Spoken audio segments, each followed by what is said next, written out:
talks a bit about like the ideas behind it, the general sort of code examples, implementation. This is more about the architecture and the thinking and the iteration I went through to try and nail down this new design.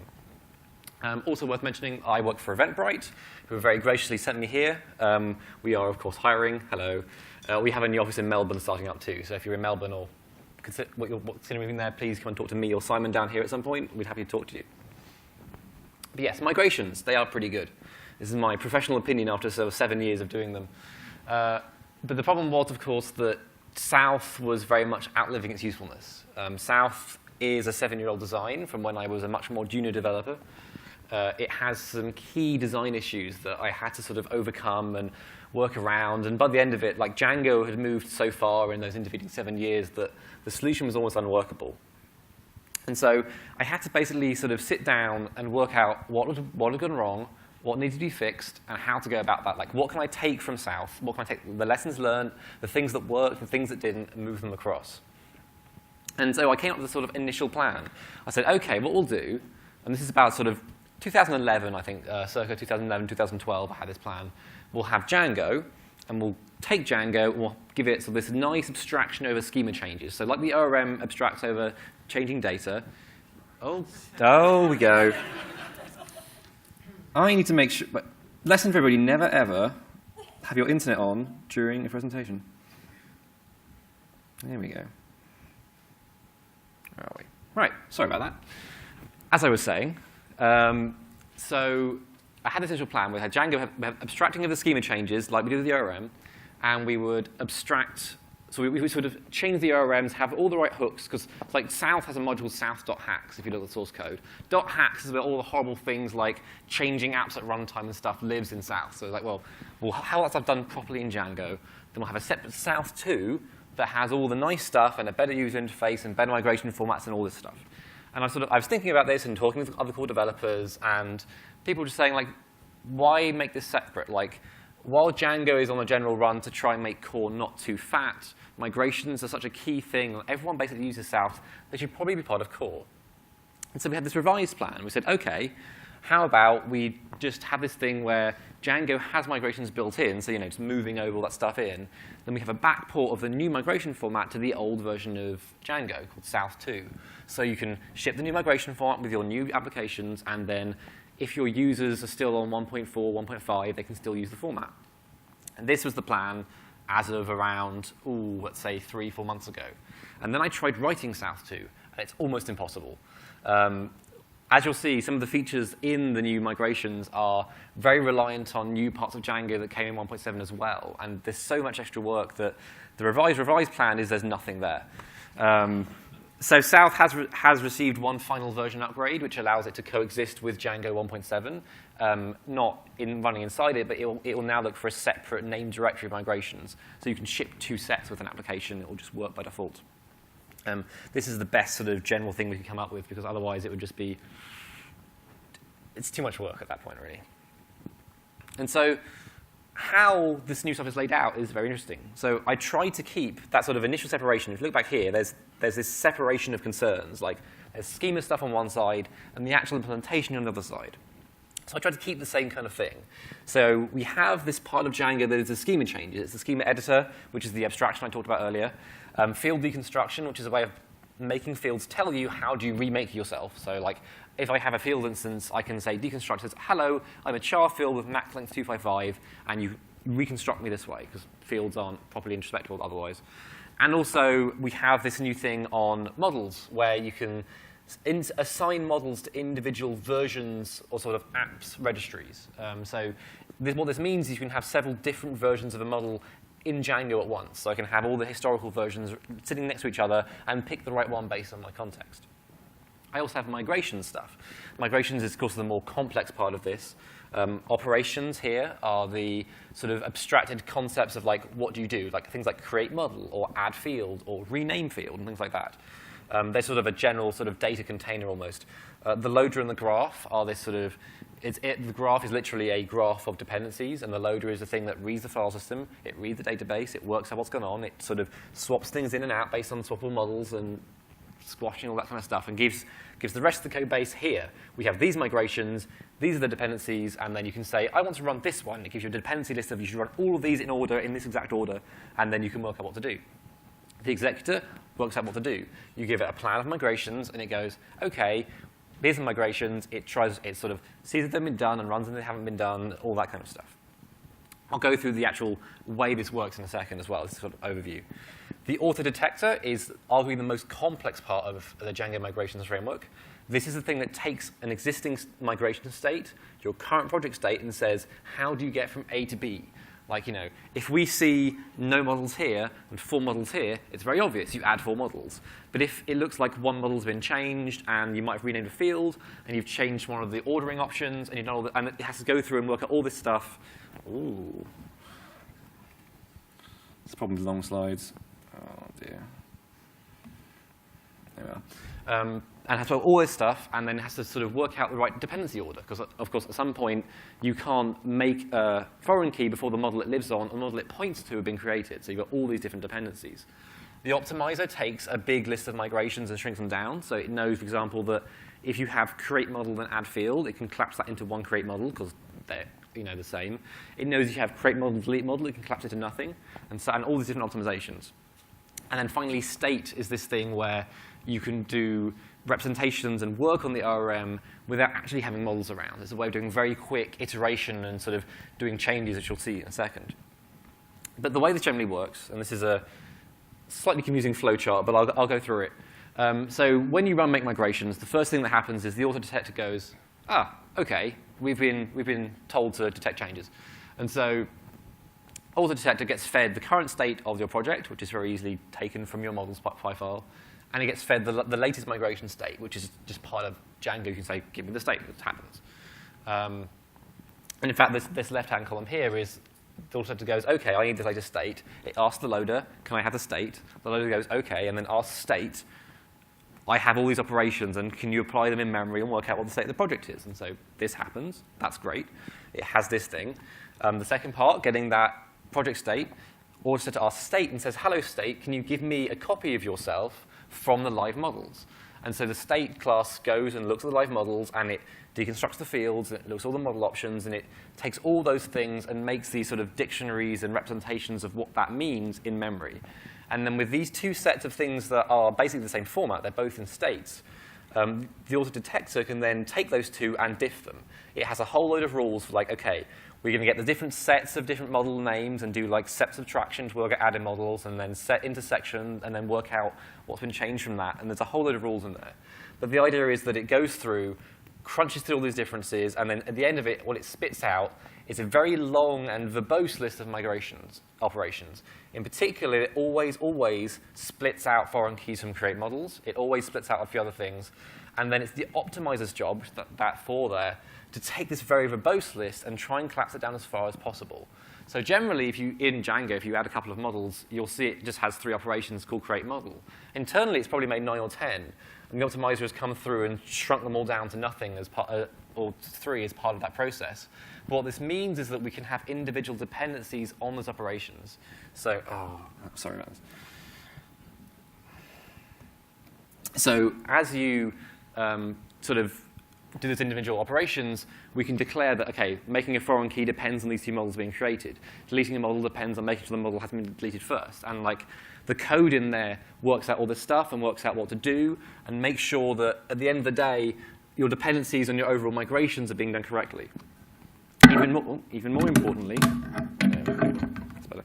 Even more importantly, what it can do is it can make sure that you've got no circular dependencies. Say I make 2 models that have foreign keys to each other. In the old Django, we could make them all in one go. That'd be amazing. But if they're in 2 different applications in migrations, we can't have them in one migration. That's not possible. And so this code can sit there and go, well, we have, these models aren't actually just create models. They are create model and foreign key. And we can take those 2 and have one migration of create model, one of create model and foreign key, and then one of just foreign key, and split out that circular dependency into a nice linear one. Finally, you take all these optimized migrations and you write them out with the writer, which is basically a formatting. So here's some operations, make me some Python files, and it comes out. Migrate is a little bit different, obviously. Migrate, you go into the executor instead. That goes through the loader and the graph and state and a few other things to find the models on disk, find the migrations on disk, load them into memory, work out what they mean, and have sort of versions of the models in memory for all those things. It then takes all those different operations, and it calls the operation and says, hello, here is your own operation, here is the state I found of you, run. And the operation is then calls down to the schema editor and says, OK, you need to run create model. You need to run add field. And it does all the sort of individual low-level stuff for you. In particular, things like rename model don't just rename the model in the database. They also rename the foreign keys pointing to it. So they're often more than one operation. And then finally, when it's been done successfully, it's the recorder, this thing that sort of marks whether things have been done in the database, just says, yep, we've done it, marks it in there, and then next time around we can say, well, we've done this one, we can not do it again. So that's how migrations keep track of what's been applied. There's this big table called Django migrations. But the upshot of all this is that this is a very different design to South. South was very much simpler than this. In particular, its auto-detector was very, very poor and could not have supported nowhere near as many things as this one does. And so people often say, oh, Andrew's moved South in Django. It's kind of true. We have added migrations to Django. They are very different to South. As a user, to you externally, they'll look mostly similar. In particular, you'll have the same migrate command, but things like making migrations is now called make migrations rather than something like schema migration as it was before. And things are made all at once, and dependencies are done for you. And many other niceties have appeared over the time. One of the biggest wins, I think, is the new format. So one of my main goals going into designing Django migrations was getting rid of this. Any of you who've used South will recognize this is a South migration. So for reference, this top tiny section here is about 5 lines. This is the actual logic of the migration. Down here is how South used to store all of its state. So it has every single model in your app and dependencies all serialized out in these big dictionaries. And if there's one mistake or you've merged branches and stuff, this doesn't match and everything blows up. So this is obviously not acceptable. And so one of my big things was, how do we get rid of that? And so the new version looks like this. And as you can see, the operations I mentioned earlier, there is one operation. It's declarative, it's very simple. And the way we work out state is that we simply run through all of the operations in memory on these state objects. So when I load my migrations, I load, say, the 10 files. I load the 20 operations inside them combined. I take an empty state and say, just run them in memory. Because every operation has a run in memory and a run on database version. And so we run through all of them in memory. We get a result, and we go, huh, OK, that's what it looks like. And so we can, for example, the add field operation, the state version takes a state, adds a field to the fields dictionary, and returns it. But the database version actually makes one in the schema editor. And this way, we can end up with that nice comparable state we can do detection against without having that giant state at the bottom of the file. It's a much easier, simpler way of doing this. It's also used to feed the schema editor. So things like SQLite, they don't actually have things like alter table. It's a massive hack that you should be very happy we provide. In SQLite, you can do 2 things, add columns and drop table. Everything else is not there, which is fair. It's not meant to be doing that kind of stuff. But so, for example, if we're trying to alter a column, we actually make a whole new table and then copy the data across, delete the old table, and rename it back to the old name again. And so for that stuff, we need the state around so we can make the table from it. And so we feed state into every operation saying, like, in case you need it, here's a copy of the models that they should look, so you can sort of work from that. But this is all well and wonderful, and this is the final design I ended up with over many, many months. And unfortunately, I was hoping that by the time I got here, 1.7 would be released. Alas, not quite. We're on the second release candidate. We're getting pretty close now, but there are a lot of complexities with migrations that keep popping up on the release blockers list, but we're very close. But of those things that popped up over the last 3 or 4 months, what are the major problems that went wrong? Like, what are the things that I never planned for in my initial design of this, like, say, about a year ago? The main one is swappable models. I hate these things. I'm not blaming anyone in particular, but they are a right pain. And to explain why they're a right pain, here is a chart. So swappable models, for those who don't know, are a way of, in particular in Django, the only supported one is swapping out the auth.user model for your own custom one. This sounds amazing. Auth.user is old and crusty, and who wants it really? It requires things like a single name field. And so what you do is you just set a setting. And then as soon as you set the setting, it reparents. Now, the problem here is that, say I had some dependencies like this. So my app here depends on auth user model. That's great. It depends on auth. That's fantastic. I change the setting. The very next time I run any command, it's massively reparented. It's completely different. And then things just get crazy, and then no one knows what's happening. Then there's a rubber duck on the Tower Bridge, and everything's blown up.